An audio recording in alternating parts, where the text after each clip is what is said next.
नमस्कार, मी कविताच टेस्टी फूडमध्ये सर्व खवय्यांचे पुन्हा एकदा स्वागत करते। आज आपण उपवासाचा चटपटीत व टेस्टी रताळ्याचा किस कसा करायचा ते पाहणार आहोत। रेसिपी खूप साधी आणि सोपी आहे। हा किस चवीला खूपच छान लागतो आणि बनवायलाही खूप सोपा आहे। 10 मिनिटातच तयार होतो। बऱ्याच लोकांना उपवासाला गोड पदार्थ व साबुदाणा आवडत नाही, त्यांच्यासाठी हा एक बेस्ट ऑप्शन आहे। रताळं हे कंदमूळ पिष्टमय पदार्थ आहे। हा किस खाल्ल्यामुळे छान पोटही भरतं। चला तर हा चटपटीत रताळ्याचा किस कसा करायचा ते पाहूया। तुम्ही या चॅनलला अजून सबस्क्राइब केले नसेल तर जरूर सबस्क्राइब करा, ते निशुल्क आहे। आज आपण रताळ्याचा किस पाहूया, तो कसा बनवायचा। त्यासाठी काय काय साहित्य लागलं आहे ते घेऊया। रताळा घेतलेला आहे मी एक, आल्याचा किस घेतलेला आहे, मिरची, जिरे, चवीपुरतं मीठ, कोथिंबीर, जाड दाण्याचा कूट। कोथिंबीर जर उपवासाला तुम्ही खात असाल तर घाला, नाही घातली तरी चालेल।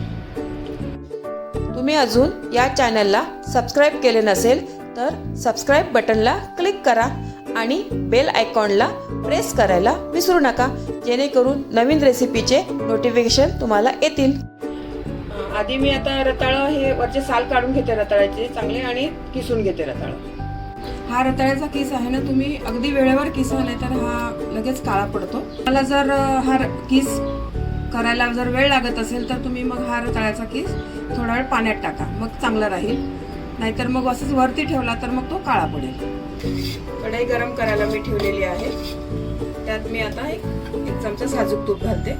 तुम्ही तेल घातलं तरी चालेल याच्यामध्ये, पण मी हा उपवासाचा पदार्थ आहे त्याच्यामुळे मी तूप घातलेलं आहे। तूप आपलं चांगलं गरम झालेलं आहे, यात आपण जिरे घालूया। जिरे छान फुलले पाहिजे नेहमी असे, तरच ते चवीला चांगले लागतात। जिरे आपले छान आता फुलले बघा। आता याच्यामध्ये हिरवी मिरची टाकू। हिरवी मिरची तुमच्या आवडीप्रमाणे तुम्ही कमी जास्त करू शकता, तिखट पाहिजे असेल तर तुम्ही अजून घालू शकता। मी इथे 2 हिरव्या मिरच्या घातलेल्या आहेत। हिरवी मिरची छान भाजली आहे, त्यात थोडंसं मी आलं घालते।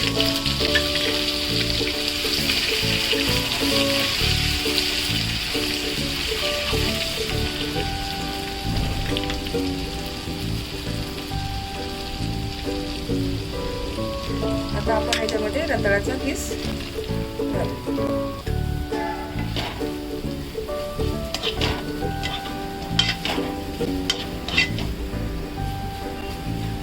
छान असा तुपामध्ये ना थोडासा परतून घेतलेला आहे हा। आता आपण याला ना 1 मिनिटभर वाफ काढून घेऊया। हे बघा आपला छान किस आता वाफलून झालेला आहे। आम्ही 2 ते 3 मिनिटं छान त्याला वाफलून घेतलेलं आहे। यात मी आता चवीपुरतं मीठ घालते आणि हा दाण्याचा कूट ना याच्यात तुम्ही जाडसरच घ्या, मध्ये मध्ये खाताना दाण्यात आले ना दाताखाली तर छान लागतात, त्यामुळे तुम्ही जाडच दाण्याचा कूट घ्या याच्यामध्ये। हा रताळ्याचा किस आहे ना, तुम्ही महाशिवरात्रीला नक्की करून बघा, खूप छान लागतो चवीला हा।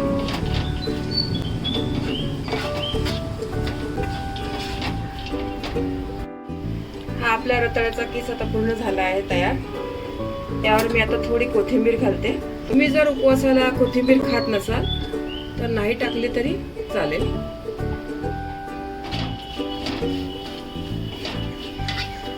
चवीला खूप सुंदर लागतो हा रताळ्याचा किस। गोड खाऊन जर कंटाळा आला असेल तर मग अशा टाईपने नक्की तुम्ही करून बघा, रताळ्याचा किस मस्त लागतो। हा असा रताळ्याचा किस तयार करून झालेला आहे आपला। हा अगदी झटपट होणारा आहे, कमी साहित्यात 10 मिनिटात झालेला आहे हा रताळ्याचा किस।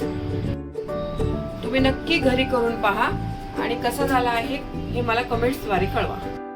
ही रेसिपी आवडली असेल तर व्हिडिओला लाईक करा, शेअर करा आणि कविताच टेस्टी फूडला सबस्क्राइब करा।